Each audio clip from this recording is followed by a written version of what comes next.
ఈ loan apps, betting apps ఈ pitch అయితే ఇంకా ప్రజల్లో తగ్గట్లేదు. ఫైనల్గా ఏం జరుగుతుందంటే వాళ్ళ ప్రాణాలు తీసుకునే వరకు వెళ్తుంది.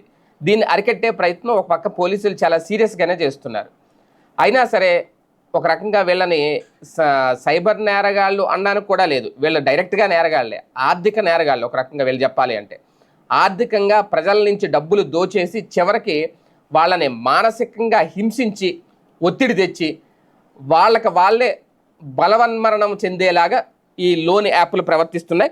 తాజాగా ఇక్కడ ఒక యువకుడు 26 ఏళ్ళంట షేక్ సాయి గత 4 నెలలుగా ఆన్లైన్లో పలు రకాల లోన్ యాప్స్ ద్వారా 4 లక్షల రూపాయల వరకు లోన్ తీసుకున్నాడట. అలాగని చెప్పి 4 లక్షలు తీసుకుని ఏమైనా పనికొచ్చే పనులు చేశాడా? ఏమి లేదు, బెట్టింగ్ యాప్స్లో పెట్టాడట. ఈ బెట్టింగ్ యాప్స్లో 4 లక్షలే కాదు, తన డబ్బు కూడా మొత్తం పోగొట్టుకున్నాడు. ఫైనల్గా నష్టపోయాడు. ఈ నేపథ్యంలో లోన్ యాప్ నిర్వాహకులు అతని మీద ఒత్తిడి పెంచారు. ఈఎంఐలు చెల్లించాలంటూ తరచూ వేధించారట. మానసికంగా కుంగిపోయిన ఆ వ్యక్తి, ఇతని పేరు కూడా రాశారు, షేక్ సాయి, సీతంపేట గ్రామానికి చెందిన వ్యక్తి, తూర్పుగోదావరి జిల్లాకు సంబంధించిన వ్యక్తి.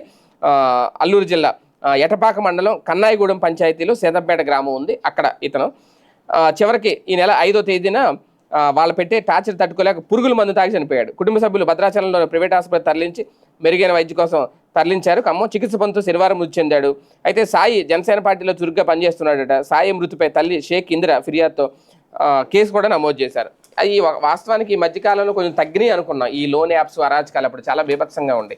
కాకపోతే తీసుకునే వాళ్ళ సంఖ్య పెరిగినప్పుడు వాళ్ళు మాత్రం ఏం చేస్తారు? అది కూడా ఈ బెట్టింగ్ యాప్స్ని పూర్తిగా నిరోధించాలి. బెట్టింగ్స్ యాప్స్ ప్రమోట్ చేసే వాళ్ళ మీద కేసులు పెడుతున్నారు, వాళ్ళని అరెస్ట్ చేస్తున్నారు. కానీ ఆ యాప్స్ని కనుక శాశ్వతంగా నిషేధించగలిగితే, మొన్న మధ్యన కొన్ని దాదాపు ఎన్ని వేల యూట్యూబ్ ఛానల్స్ని క్లోజ్ చేసి పడేశారు. అంటే కేంద్ర ప్రభుత్వం తలుచుకుంటే చెయ్యొచ్చు ఇలాంటివి.